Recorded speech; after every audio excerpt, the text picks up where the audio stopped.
How's it going, movie fans? My name is Jonathan and I'm a man of movies, and today we're going to be talking about one of the newer biopics that will be releasing in theaters this weekend, and I was able to catch an early screening of it last weekend. But is it a standout within the genre? Let's get into. She's a miracle.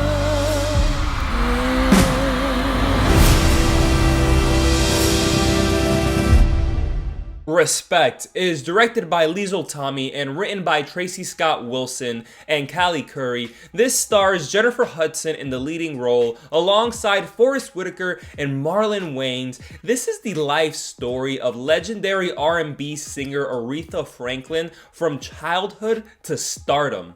Almost immediately you figure out that this is going to be a film that isn't going to show you anything you've never seen before. The typical story beats are here for every other biopic, and unfortunately, it doesn't let off. The movie starts us off with Aretha at age 10, and as we tread along her life, the film never really lets us digest a certain event in her life, but instead, we're just on this constant conveyor belt of cliche, traumatic scenes being thrown at us. And I want to make this clear, in no way am I saying that her trauma isn't worth a film or that the events were boring, but to have a film set up to just be another generic retelling of insert famous person here was disappointing, considering that the events at play were distressing. The script wants to touch on little bits of everything, and instead of convicting the audience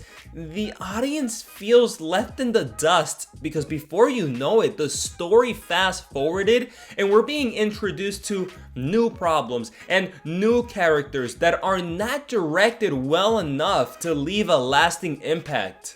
Whitaker plays Aretha's father in this film, and Marlon Wayans plays a love interest, and I would be lying if I thought that they had any sort of substance in the film other than the antagonistic role that they play to Aretha and the reason she's on top.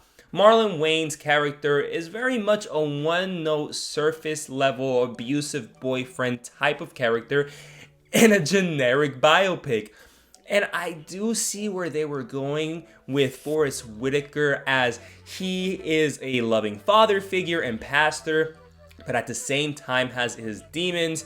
But unfortunately, neither were written to have such complexity. But Jennifer Hudson, my god, she deserved to be in a much better film than this. And I'm not 100% sure if she represented Aretha well with her portrayal, but she was the shining light of an otherwise basic movie.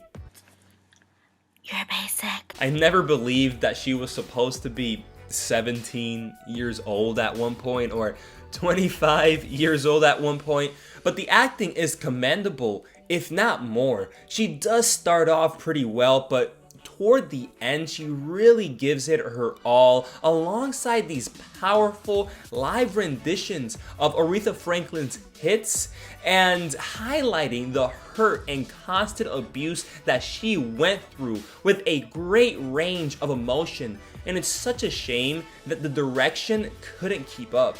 And I'll end it with this before I wrap it up. We all are complex and live crazy lives, but this movie really needed to slow down and pick a part of her life to set the film on, execute a well-rounded story around one or two events in her life instead of every single one. To wrap it all up, this film is just another generic biopic rehash that has the ingredients for a fair film, but just drops the ball for something lighter. And I know this is real life. My criticisms here are not about real life, but it's more on the adaptation of said life. I would pass on Respect. Those are just my thoughts. Have you seen Respect yet? Are you going to see it this weekend? And if you have, my question to you is, do you think it is better than Bohemian Rhapsody, which is one of my favorite biopics? So there's my answer. I don't think so at all. It doesn't even come close, but let me know in the comments below. But like always, like this video, share this video with family and friends, and subscribe to my channel. Till next time, movie fans.